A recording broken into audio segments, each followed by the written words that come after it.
What's up, friends? I am so happy to be back here with you guys for another month of road tripping fun. We're where we are learning together what to do when all we want to say is, "Are we there yet?" Sometimes the answer is yes or soon, but so many times it's not yet. But what do we do in the meantime? How do we wait when all we want to do is be there? And here's where patience comes in. Patience is waiting until later for what you want now. And while it's easy to explain patience, but it is not easy to live it out. This means we have some learning to do. Thankfully, in Gateway Fellowship Sunday School, we have fun no matter what we're doing. Hey, hi there, everyone. Hope you are brought your thinking caps this morning, because I'm not just going to tell you the story. You're going to have to guess what happened next. That's right. It's time to play What Happened Next. While I'm telling you the story, from the time to time, I'll ask you what happened next, and you guys will show me what happened next by whatever motion I show you or tell you about. But before you get started the game, I need to set up the scene for you. In the book of Exodus, in the Bible, we learn that God freed the Israelites, his chosen people, from being enslaved by the Egyptians. For so long, the Israelites had been forced to do whatever the Egyptians wanted them to do. But now they were free. But what happened next? Well, that's where the story picks up. The Israelites were following God through the wilderness all the way to Mount Sinai. There at the Mount Sinai, God called Moses and his helper Joshua to climb the mountain. And while the people stayed down below, Joshua didn't go all the way up the mountain, but Moses kept climbing because God had a lot to share with him, including some stone tablets that God wrote the laws on. You may have guessed the laws were called the Ten Commandments. So Moses climbed up the mountain, and what happened next? You can show me by clapping your hands at the right answer. So, A, Moses ran back down the mountain, setting a new Guinness World Record. B, Moses stayed on the mountain for 40 days or 40 nights. Or Moses pitched a tent and never came back down. Which do you think it is? By clapping your hands, I will know which one you picked. Yes, B, Moses stayed on the mountain for 40 days and 40 nights. You're right. Moses stayed on that mountain for over a month. Whoa, that is a long time. Now, so the Israelites were waiting and waiting and waiting, and Moses still didn't come down the mountain. And finally, the people didn't think they could wait any longer, not one more second. They came up to Aaron, Moses' brother, and asked, what happened next? see. Did they throw, did they demand Aaron to make them a god for them? Or did they play B, they played rock, paper, scissors? Who should go find Moses? Or C, they fell on the ground and pitched a colossal tantrum. Blah! So, to show me what you think, by stomping your feet. Is it A, B, or C? If you guessed A, you're right. The people were so impatient with Moses and God, they wanted a new God. They wanted a God that they could see.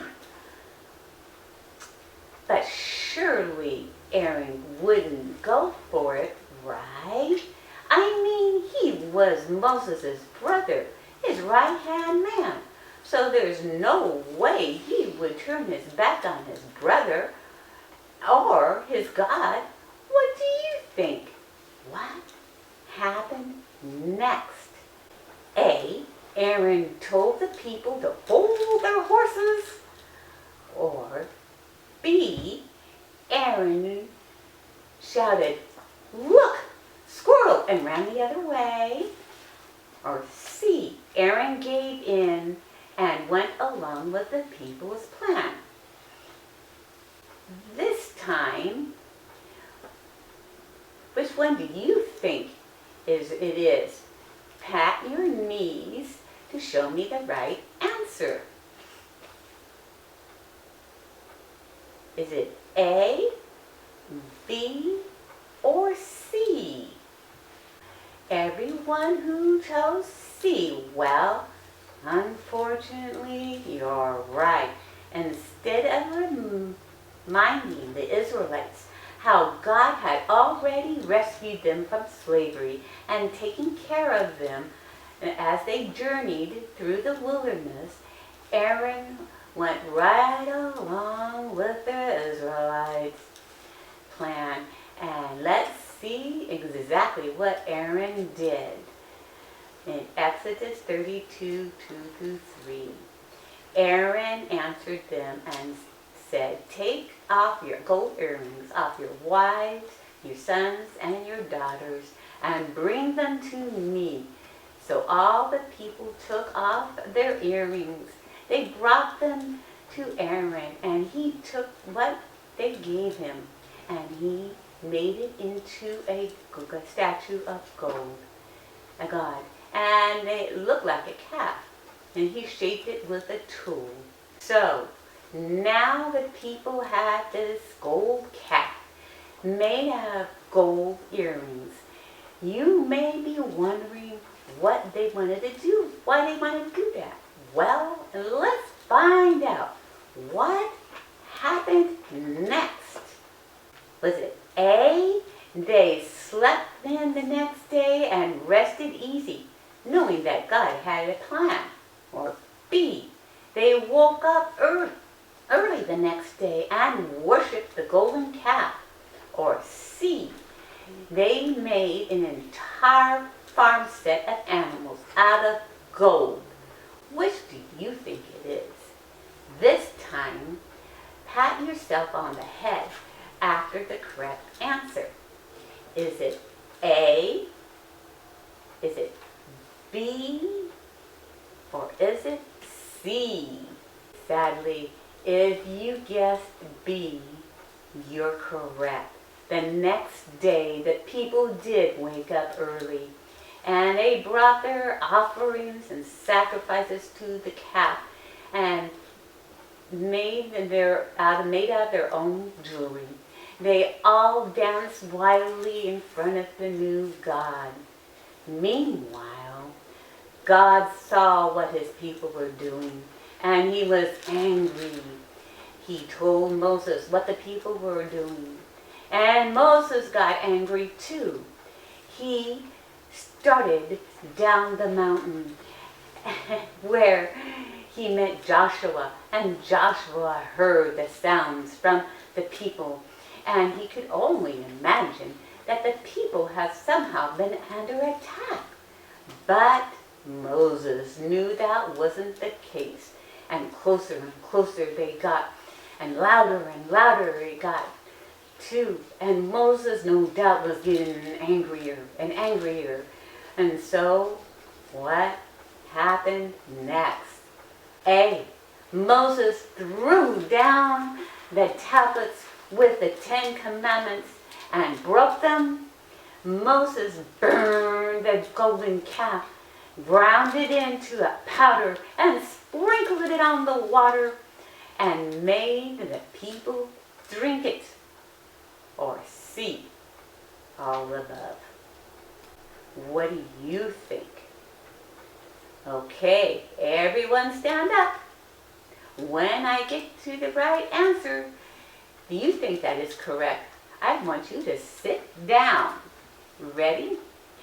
A, B, C. Wait, you're all sitting down. Well, I guess what?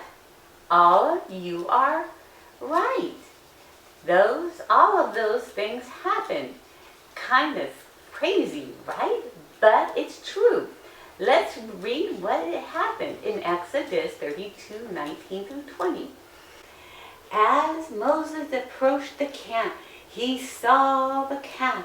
He also saw the people dancing. He burned with anger. He threw the tablets out of his hands and broke them into pieces at the foot of the mountain. He took the calf he made and burned it with fire. Then he ground it into powder and scattered it on the water. Then he made the people of Israel drink it.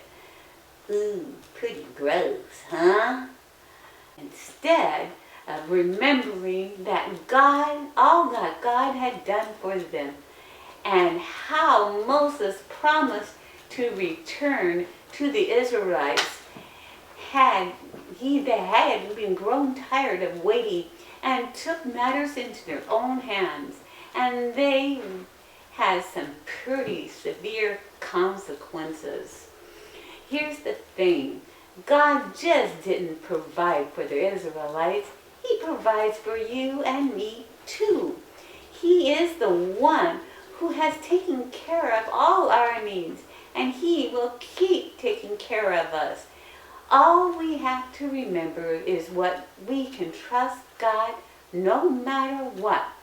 Even if it doesn't look like a thing that we would choose, or we can't even imagine what in the world God is doing. We have to trust that He is in control and He will take care of us. So, when you think you can't wait, think about what is true. And what is true is that God is on your side. He is in your corner. He's got your back. He has a plan, and you can trust Him. It's like our memory verse says, wait for the Lord. Be strong. Don't lose hope. Wait for the Lord. Psalm 27:14. Being strong and not losing hope is not always easy, though. It is it? Here's the best news. God is not only wants you to trust Him, but He gives you the power to do that. You just have to ask. So let's ask Him right now for help, to help us. Ready? Dear God, we know that You do love us, and You have a plan for us. So many times we forget the fact that when things are not going our way, and that they are moving as quickly as we hope they would. Help us, God, to trust you even when we don't understand your plan. Give us the strength we need to be patient and to remember what is true. We do trust you, God, and we love you. And we ask these things in Jesus' name. Amen. For some reason, when we get impatient, it makes us forget things that we know are true. The Israelites made a golden calf because they somehow forgot how the one and true, all-powerful God of the universe had miraculously rescued them from the slavery in Egypt. I also keep forgetting that when I think I can't wait, I should think twice. Like we talked about last week. That's important. Like you say you're so hungry just a few minutes before dinner, and your mom asked you to wait and not snack, but you think you just can't wait another second longer.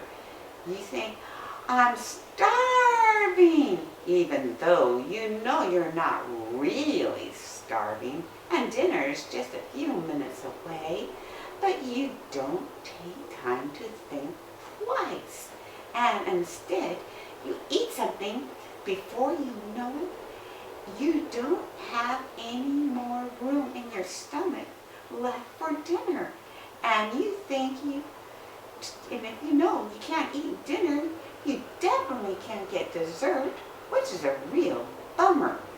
All because you thought you couldn't wait.